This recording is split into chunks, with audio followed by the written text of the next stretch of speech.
โอ้น้ำนองป่า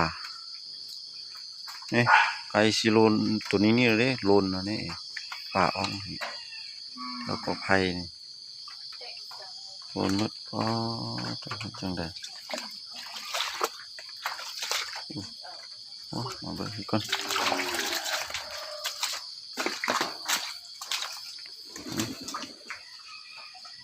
ผมห้อยนี่โอ้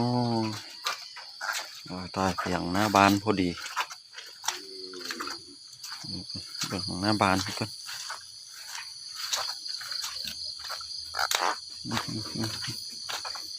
บ้านนี้เอาเหือนี่ออกไป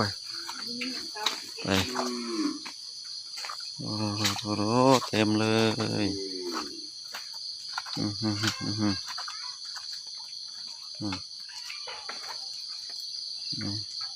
ปุ๊บเส้นน้องป่า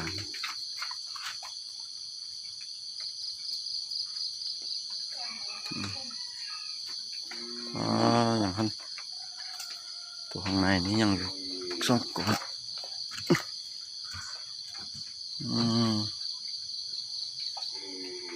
โอ้พร้อม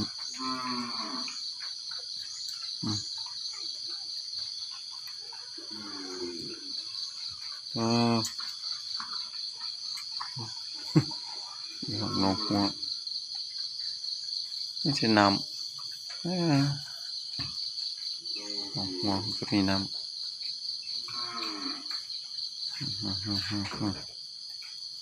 น้ำช่างมาไล่แท้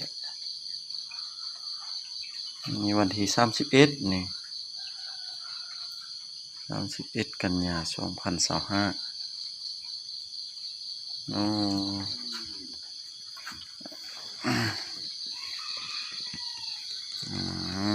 ยำไล่ละไล่แท้นำโมมีแล้ววะโมมีเลือกออกไปวะ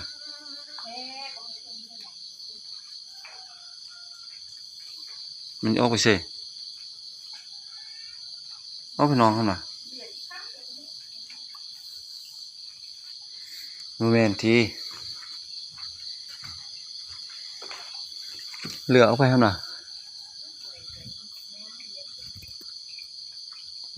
ออกไปหากินออกไปหากินแล้วเข้ามาหันบนนี่บอกไปคนอื่นไปคนอื่นก็ตาย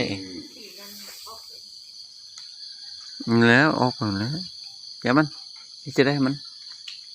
อย่างสีซึบตัวอยู่ในฝนนี่บึง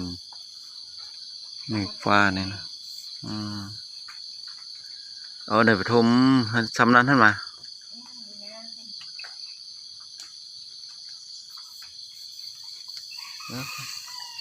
ปล่อยไปทมเอาดินบล็อกนี้มาทม